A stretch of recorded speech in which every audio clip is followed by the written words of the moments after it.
ودلوقتي على فكرة دلوقتي الشخص ده حاسس باكتفاء ناحيتك انت اكتر، يعني مش عايز غيرك انت. بص كل العلاقات اللي حواليه دي لا مش عايزهم، هو عايزك انت بس، انت اللي في دماغه، انت اللي في تفكيره.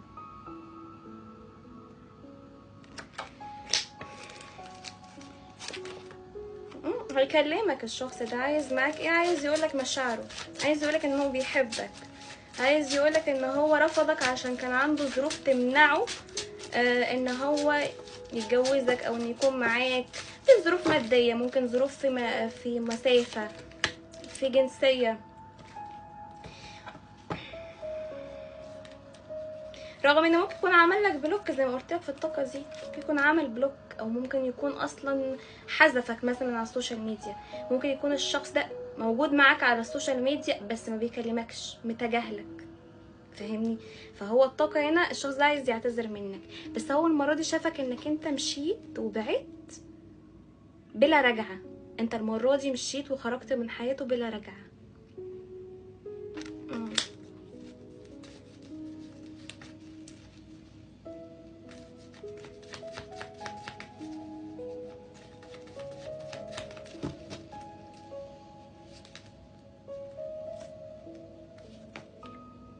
مختفي انت مختفي. ممكن تكون مختفي على السوشيال ميديا، انت بتراقب الشخص ده زي ما بيراقبك، بس انت بتراقبه في صمت.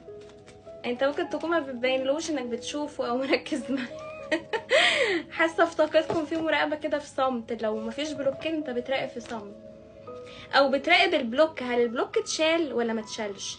لان لو انت عامل للشخص ده بلوك هو بيراقبك من ناحيه البلوكات، يبص عليك كده اللي هو هي شالت لي البلوك، طب هي لسه يعني في امل من ناحيتها ولا لا، فاهميني؟ طيب خلوني اشوف ايه بقى خطواته في العلاقه دي.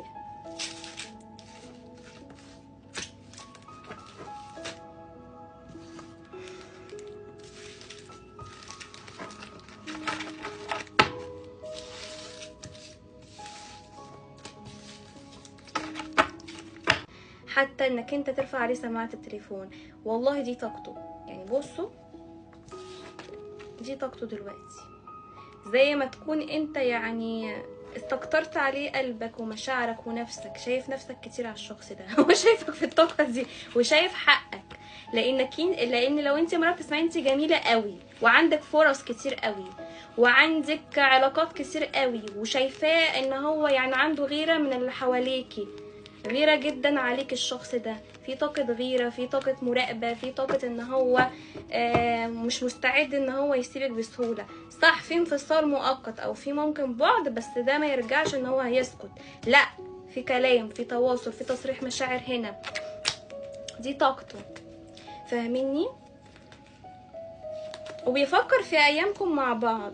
انا بشوف ممكن تكونوا انتوا كنتوا متجوزين او كنتوا مرتبطين ببعض، لان في تعلق بالذكريات، متعلق بذكرياتكم قوي، ايامكم قوي، خرجتوا مع بعض، اتكلمتوا مع بعض، حتى لو دي علاقه سوشيال ميديا. المهم في تعلق كده ما بينكم، تعلق بيك الشخص ده.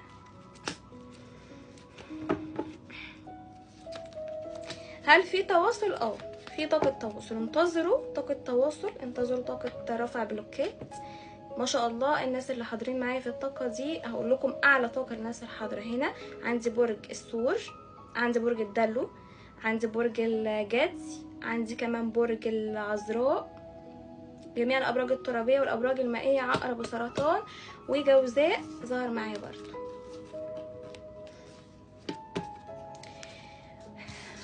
اسد وقوس،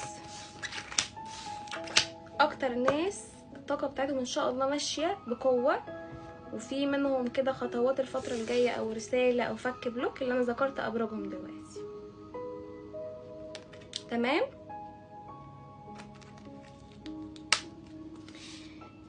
انت عايز ترتاح يا صاحب الطاقه، انت مش عارف يعني راسك من رجليك بالمعنى العربي عندنا، يعني انت حاسس نفسك